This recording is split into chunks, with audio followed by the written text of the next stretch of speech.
இந்த கூட்டத்தில் கலந்து கொண்டால் கலவரம் வரும் என சில முற்போக்குவாதிகள் கூறி அனைவரையும் எச்சரிக்கையாக இருக்கும்படி எழுதியிருப்பதாக ஆம்ஸ்ட்ராங் நினைவேந்தல் கூட்டத்தில் இயக்குநர் ப. ரஞ்சித் ஆவேசமாக கூறியுள்ளார். சாதி கடந்து நிறைய பேர் தொடர்ந்து நம்முடைய நீலம் பண்பாட்டு நிகழ்வுல நிறைய பேர் பங்கேற்று இருக்காங்க. அந்த நிறைய கல்வியாளர்கள் அதில் இருக்காங்க. ஸோ ஆனால் இந்த மாதிரி ஒரு நிகழ்வு நடத்துறப்போ அண்ணனுடைய கொலைக்கு நீதி வேண்டும் அப்படின்ற ஒரு போராட்டம் நிகழ்கிறப்போ சமூக வலைதளங்கள்ல இது குறித்து பல கேள்விகள் கேட்கப்பட்டது, பல விஷயங்கள் விவாதிக்கப்பட்டது. குறிப்பா எல்லாரும் சொன்னது என்னன்னா கலவரம் வரும். பல முற்போக்குவாதிகள் ரொம்ப அக்கறையோட எழுதினாங்க. என்ன அக்கறை எழுதினா திமுக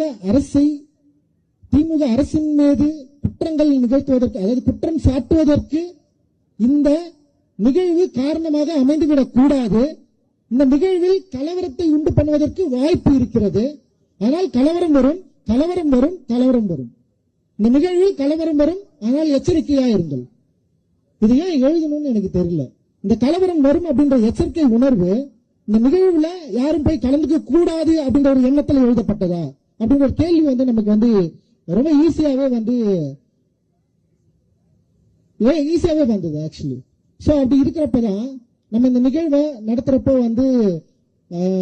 நிச்சயமா ஒரு பெரிய ஒரு அணிதிரள் நிகழ்வு அப்படி வந்தாதான் இங்க இருக்கிற ஆட்சி, இங்க இருக்கிற ஆட்சியாளர்கள், இங்க இருக்கிற நிர்வாகிகள், இங்க இருக்கிற காவல்துறை எல்லாருமே இந்த மக்களுக்கான தேவையை அண்ணன் ஆம்ஸ்ட்ராங்குடைய படுகொலைக்கு சரியான நீதியை பெற்றும் தருவரை இந்த மக்கள் ஓய மாட்டார்கள் அப்படின்ற பயம் அவங்களுக்கு வரணும் அப்படின்றதுதான் நம்மளுடைய முக்கியமான கோரிக்கை.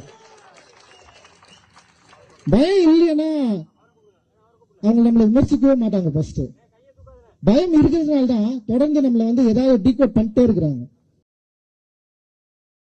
செய்திகளை உள்ளது உள்ளபடி தெரிந்து கொள்ள ரெஃப்ளெக்ட் நியூஸை சப்ஸ்கிரைப் பண்ணுங்க.